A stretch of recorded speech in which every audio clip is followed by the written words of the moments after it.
नमस्कार दोस्तों, target with PS Parihar channel में आपका स्वागत है। सुबह के इस वीडियो में ऐसी सूचनाएं होती हैं जो विभिन्न समाचार पत्रों पर छपी हुई होती हैं और विद्यार्थियों के लिए आवश्यक होती हैं। तो आइए शुरू करते हैं और देख लेते हैं कि आज की इस वीडियो में ऐसी कौन कौन सी सूचनाएं हैं। तो वीडियो को जल्दी से लाइक कर दें, शेयर कर दें। जिन छात्रों ने चैनल को अभी भी सब्सक्राइब न किया हो जल्दी से सब्सक्राइब कर लें ताकि आप लोगों को भी इसी तरीके के ऑथेंटिक अपडेट सबसे पहले मिलती है। आगे बढ़ने से पहले एक और सूचना कि अगर आप लोग उत्तर प्रदेश अधीनस्थ सेवा चयन आयोग की परीक्षा पीईटी की तैयारी कर रहे हैं तो आप लोग चक्षु प्रकाशन की पुस्तकें ले सकते हैं। बहुत सारे विद्यार्थी लगातार पूछते हैं कि सर तैयारी किस तरीके से करें, समय बहुत कम बचा हुआ है और जो मार्केट में बहुत सारी पुस्तकें आ गई हैं। तो आप लोगों के लिए एक बेहतर पुस्तक है ये चक्षु प्रकाशन की। इसकी जो पुस्तकें हैं वो संपूर्ण गाइड भी आपको देखने को मिल जाएगी। संपूर्ण गाइड में 2200 बहुविकल्पी प्रश्न भी हैं और अगर आप लोग केवल प्रैक्टिस सेट लेना चाहते हैं तो प्रैक्टिस सेट भी चक्षु प्रकाशन का उपलब्ध है। प्रैक्टिस सेट की खासियत यह है कि इसमें जो व्याख्या दी गई है उत्तर की वो काफी अच्छी है। एक तो व्याख्या विस्तृत दी गई है, दूसरी बात यह है कि इसमें त्रुटियां बहुत कम है और तीसरी बात यह है कि जो पीईटी का जो पैटर्न है, यूपी ट्रिपल एससी का जो पैटर्न है उस हिसाब से ये पुस्तक तैयार की गई है। इसी तरीके से ये संपूर्ण गाइड की अगर हम लोग बात करें तो इस संपूर्ण गाइड के अंदर देखिए आपको ये पूरा पाठ्यक्रम दिया हुआ है जो भी यूपी ट्रिपल एससी ने घोषित किया था। भारत का भूगोल, इतिहास, गणित, अंग्रेजी सब कुछ इस पुस्तक में दिया हुआ। किसी भी कॉपी किताब की जो दुकान है वहां पर आपको ये पुस्तक मिल जाएगी। अगर आप लोग ऑनलाइन मंगवाना चाहते हैं तो ऑनलाइन की जो लिंक है मैंने डिस्क्रिप्शन बॉक्स में दे दी है, वहां से आप लोग ऑनलाइन भी इसको मंगवा सकते हैं और अपनी तैयारी को मजबूत कर सकते हैं कम समय में। चलिए शुरू करते हैं आज की सूचनाओं को। आज की सबसे पहले सूचना है माध्यमिक शिक्षा सेवा चयन बोर्ड की। टीजीटी पीजीटी की काफी सारी सूचनाएं हैं। पहली सूचना तो है टीजीटी 2016 के परिणाम की मांग की। लिखा रिजल्ट समय से आ जाए तो कम हो जाएंगे टीजीटी के परीक्षार्थी। माध्यमिक शिक्षा सेवा चयन बोर्ड समय से टीजीटी सामाजिक विज्ञान 2016 का परिणाम जल्द घोषित करने की मांग की है। परीक्षार्थियों का कहना है कि चयन बोर्ड टीजीटी सामाजिक विज्ञान 2016 का परिणाम जुलाई के भीतर घोषित करके उन्हें बड़ी राहत दे सकता है। परीक्षार्थियों का कहना है कि 2016 के साक्षात्कार का परिणाम परीक्षा से पहले आ जाए तो उन्हें टीजीटी 2021 की परीक्षा में शामिल नहीं होना पड़ेगा। ऐसे में नए परीक्षार्थियों के चयन के अवसर बढ़ेंगे। टीजीटी परीक्षार्थी लगातार जल्दी से परिणाम घोषित करने की मांग कर रहे हैं। नीचे लिखा है कि इसी प्रकार टीजीटी कला के अभ्यर्थियों ने भी चयन बोर्ड से अंतिम परिणाम जल्द घोषित करने की मांग की है। प्रतियोगी छात्र मोर्चा के विकी खान का दावा है कि 20 जुलाई तक टीजीटी 2016 कला एवं सामाजिक विज्ञान का परिणाम जारी हो जाएगा। अगली सूचना भी टीजीटी और पीजीटी भर्ती की ही है। 2016 की जो परीक्षा 31 जुलाई को होनी है जीव विज्ञान की, उन विद्यार्थियों का असमंजस दूर करने की यहाँ पर कोशिश की गई है। लिखा है कि जीव विज्ञान 2016 की परीक्षा विषय विवाद के चलते अचानक रोक दिए जाने पर तमाम अभ्यर्थी विषय कन्वर्ट करके विज्ञान की परीक्षा में शामिल हो गए थे। बाद में वह परीक्षा ही रद्द हो गई और इधर अब जीव विज्ञान विषय की टीजीटी परीक्षा की नई तिथि 31 जुलाई घोषित होने पर वह अभ्यर्थी असमंजस में पड़ गए कि कहीं इस परीक्षा से वंचित तो नहीं हो जाएंगे। माध्यमिक शिक्षा सेवा चयन बोर्ड ने अब जीव विज्ञान विषय के लिए 2016 में हुए आवेदन के आधार पर ही प्रश्न पत्र जारी करने की तैयारी की है। तो कुल मिलाकर के लगभग 66,000 विद्यार्थियों ने आवेदन किया था और सभी विद्यार्थी ये परीक्षा देंगे। वही माध्यमिक शिक्षा सेवा चयन बोर्ड में जो परीक्षा हो रही है सभी जिलों में, जिसकी घोषणा की गई है, समाचार पत्रों के माध्यम से जो जानकारी दी गई है उसकी रार तेज हो गई है। विद्यार्थियों ने इसका तीखा विरोध किया है और विद्यार्थियों ने का कहना है कि जो ये परीक्षा है टीजीटी और पीजीटी की, यह केवल और केवल मंडल स्तर पर ही होनी चाहिए, जिलाओं पर नहीं होनी चाहिए। जिला स्तर पर परीक्षा करवाए जाने का विरोध किया युवा मंच ने और युवा मंच के अध्यक्ष जो अनिल सिंह हैं उन्होंने कल एक पत्र भेजा है चयन बोर्ड को, जिसमें यह कहा गया है कि जो बहुत सारे तदर्थ शिक्षक हैं और उनकी जो संख्या है वैसे तो लगभग 34,000 है और जो आवेदन जिन्होंने किया उनकी संख्या का अनुमान लगाया जा रहा है कि लगभग 12 से लेकर के 15,000 तदर्थ शिक्षकों ने आवेदन किया है। और अगर होम डिस्ट्रिक्ट में एग्जाम करवाया जाता है जहां पर ये तदर्थ शिक्षक तैनात हैं, वहां पर अगर परीक्षा होती है तो परीक्षा की शुचिता पर बड़ा प्रश्न बना रहेगा, यानी कि वहां पर नकल हो सकती है, परीक्षा में धांधली हो सकती है। तदर्थ शिक्षक काफी मजबूत माने जाते हैं मैनेजमेंट के द्वारा और शिक्षा माफियाओं के द्वारा। और इन्होंने जो पत्र भेजा उसमें ये लिखा भी है, इन्होंने विरोध किया है कि जहां पर तदर्थ शिक्षक ज्यादा हैं उन जिलों में तो कतई परीक्षा केंद्र न बनाए जाए, जैसे प्रतापगढ़, सुल्तानपुर, फैजाबाद, अंबेडकर नगर, गोंडा, बस्ती, रायबरेली, जौनपुर, आजमगढ़, अयोध्या।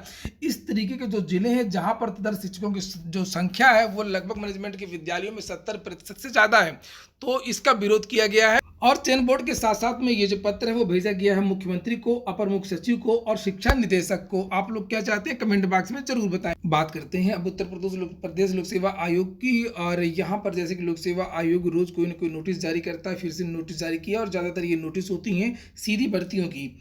लिखा प्रवक्ता के 5 पदों पर हुआ चयन। उत्तर प्रदेश विशेष अधीनस्थ शिक्षा सेवा आयोग पुरुष संवर्ग के तहत राजकीय इंटर कॉलेजों में 3 विषयों में प्रवक्ता के 5 पदों पर अभ्यर्थियों को अंतिम रूप से चयनित घोषित किया गया है। प्रवक्ता कृषि के 2 पदों पर शिव कुमार गुप्ता एवं रवि प्रताप सिंह का चयन किया गया है। प्रवक्ता समाजशास्त्र के 6 पदों के मुकाबले 3 यहाँ पर इन विद्यार्थियों के यहाँ पर नाम लिखे हुए हैं जिनका परिणाम घोषित किया गया है। वहीं पर उत्तर प्रदेश लोक सेवा आयोग से बहुत सारे विद्यार्थियों की एक भर्ती में विद्यार्थियों ने गलतियां कर दी हैं, उनको फिर से एक बार मौका दिया गया है त्रुटि सुधार का। 15 जुलाई तक विद्यार्थी संशोधन कर सकते हैं। लिखा उत्तर प्रदेश लोक सेवा आयोग की ओर से सीधी भर्ती के लिए मांगे गए आवेदनों में 483 अभ्यर्थियों ने गलती कर दी है। आयोग ने ऐसे अभ्यर्थियों को राहत प्रदान करते हुए आवेदन में संशोधन के लिए एक अन्य अवसर प्रदान किया है। ऐसे अभ्यर्थी 15 जुलाई तक अपने ऑनलाइन आवेदन में हुई त्रुटियों को सुधार कर सकते हैं। असल में पिछले महीने एक भर्ती आई थी, वो भी चिकित्सा विभाग की थी, चिकित्सा शिक्षा विभाग की थी। उसमें बहुत सारे अलग अलग विभाग के पद थे और उसी भर्ती में जिन विद्यार्थियों ने आवेदन किया है उसमें किसी की फोटो में त्रुटि है, किसी के सिग्नेचर में त्रुटि है। तो ये लोग देख लें, उनका कहीं लिस्ट में नाम तो नहीं है, अगर नाम है तो 15 जुलाई तक संशोधित कर दें।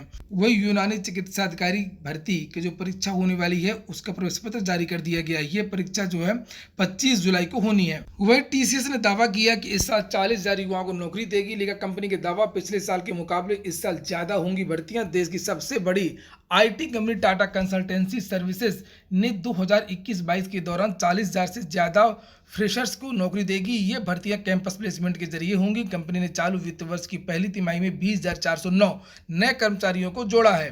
अब्दुल कलाम टेक्निकल यूनिवर्सिटी 12 से 25 जुलाई तक होगा मॉक टेस्ट। मुख्य परीक्षा की तरह ही देना होगा मॉक टेस्ट। एक विद्यार्थी एक बार ही दे सकेगा मॉक टेस्ट। यहाँ पर लिखा हुआ है कि परीक्षा नियंत्रक अनुराग त्रिपाठी ने बताया कि 12 से 18 जुलाई तक फाइनल ईयर के विद्यार्थी और 15 से लेकर के 25 जुलाई तक अन्य वर्ष के विद्यार्थी मॉक टेस्ट दे सकेंगे। और विश्वविद्यालय प्रशासन जो है यहाँ पर 20 जुलाई से परीक्षाओं का आयोजन करवा रहा है। अगली सूचना है 69,000 शिक्षक भर्ती की। 69,000 शिक्षक भर्ती के लिए लगातार धरना प्रदर्शन हो रहे हैं, विवाद बढ़ते चले जा रहे हैं और इसी बीच में सरकार का बयान आया है। लगातार सरकार भी सफाई दे रही है और सरकार ने फिर से कहा कि शिक्षक भर्ती में नियमानुसार आरक्षण दिया गया है। नीचे लिखा प्रदेश सरकार ने दावा किया है कि बेसिक शिक्षा परिषद 69,000 सहायक अध्यापक भर्ती में नियमानुसार आरक्षण देकर के भर्तियां की गई हैं। सरकार की प्रवक्ता ने कहा कि कुछ तत्व गलत आंकड़े पेश करके भ्रम पैदा कर रहे हैं। प्रवक्ता ने बताया कि 69,000 सहायक अध्यापक की भर्ती में सामान्य वर्ग के 34,589, अन्य पिछड़ा वर्ग में 18,598 और अनुसूचित जाति में 14,459 और अनुसूचित जनजाति में 1,354 पद आरक्षित थे। इस आधार पर सामान्य वर्ग के 34,589 पदों के सापेक्ष चयनित सामान्य वर्ग के 20,301 अभ्यर्थी, जो सामान्य वर्ग के जो विद्यार्थी हैं उनका चयन हुआ 20,301 और अन्य पिछड़े वर्ग के जो विद्यार्थी हैं उनका चयन यहाँ पर लिखा हुआ है कि 18,000 सीटें थी ओबीसी की, लेकिन ओवरलैप को मिलाकर के 31,228 विद्यार्थी 69,000 में चयनित हुए हैं। अनुसूचित जाति के लिए 14,459 पद की तुलना में एससी वर्ग के 17,260 अभ्यर्थियों का चयन हुआ है। अनुसूचित जनजाति के 1,354 पदों की तुलना में इस वर्ग के मात्र 211 अभ्यर्थी चयनित किए गए, चूंकि विद्यार्थी ये कट ऑफ को पास नहीं कर पाए थे। तो सरकार ने यहाँ पर स्पष्ट कर दिया है कि शिक्षक भर्ती में जो 69,000 की हुई थी उसमें जो आरक्षण का जो आरोप लगाया जा रहा है कि आरक्षण में गोलमाल किया गया है, ऐसा कहीं कुछ भी नहीं है।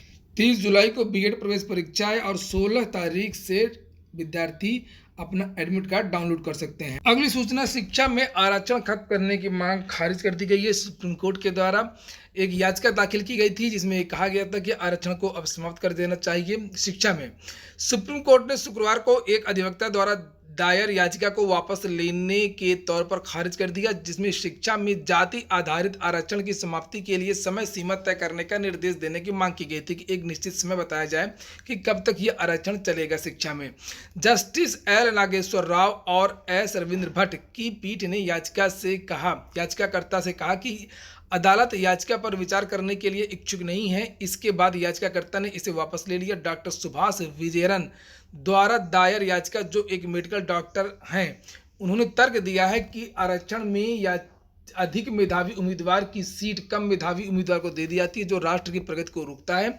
याचिकाकर्ता के अनुसार यदि उम्मीदवार को खुले में प्रतिस्पर्धा करने में सक्षम बनाया जाता है तो वह न केवल सशक्त होगा बल्कि राष्ट्र भी प्रगति करेगा। याचिका में कहा गया है कि आरक्षण पूर्व युग की तुलना में जब लोग अगड़े होने के लिए प्रयास करते थे, आज के लोग जो है वो पिछड़ा होने के लिए लड़ते हैं और खून बहाते हैं। याचिका में कहा गया है कि अब हमारे पास अच्छे डॉक्टर, वकील, इंजीनियर हैं जो आरक्षण के माध्यम से पीजी पाठ्यक्रमों में प्रवेश पाने के लिए पिछड़ेपन को दिखाते हैं। यहाँ तक कि राष्ट्रीय महत्व के संस्थान INI जैसे एम्स, NLU, IIT, IIM आदि को भी नहीं बख्शा जाता है। हर साल उनकी बहुत कम सीटों में 50% आरक्षण की वेदी पर बलिदान कर दिया जाता है।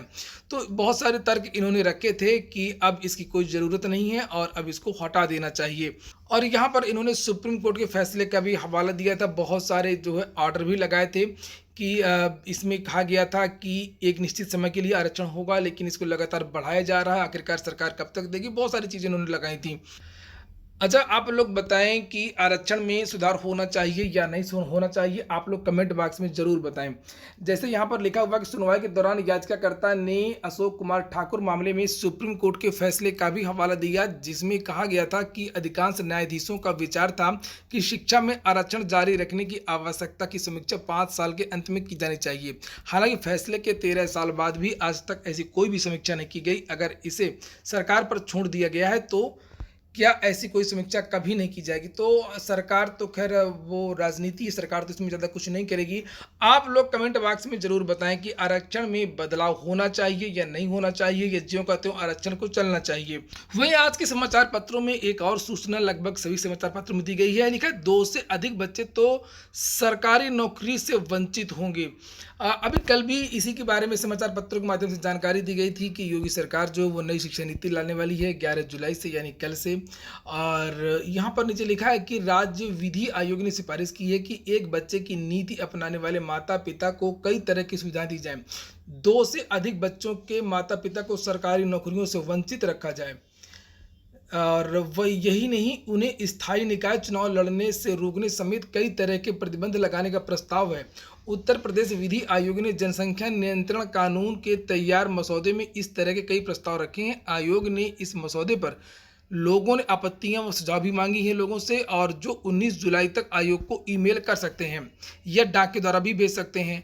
आयोग ने इस मसौदे में एक बच्चे की नीति अपनाने वाले माता पिता को कई तरह की सुविधा देने और 2 से अधिक बच्चों के माता पिता को सरकारी नौकरियों से वंचित करने और स्थानीय निकाय चुनाव लड़ने से रोकने समेत कई तरीके के प्रतिबंध लगाने का प्रस्ताव है। अध्यक्ष न्यायमूर्ति AN मित्तल के मार्गदर्शन में आयोग ने यह मसौदा तैयार किया है। आपत्तियों एवं सुझावों का अध्ययन करने के बाद संशोधित मसौदा तैयार करके राज्य सरकार को सौंपा जाएगा। देश के अन्य राज्यों में लागू कानूनों का अध्ययन करने के बाद यह मसौदा तैयार किया गया है। इसे उत्तर प्रदेश, तो इस तरीके का जो कानून है वो कई राज्यों में लागू भी हो चुका है। और देखते हैं कि आखिरकार इस प्रस्ताव को जो है सरकार वो लागू करती है या नहीं करती है। तो ठीक है दोस्तों, ये हो गया आज का वीडियो अगर आपको अच्छा लगा हो तो लाइक कर दें। जिन छात्रों ने चैनल को सब्सक्राइब ना किया हो सब्सक्राइब कर लें। पूरा वीडियो सुनने के लिए बहुत बहुत धन्यवाद।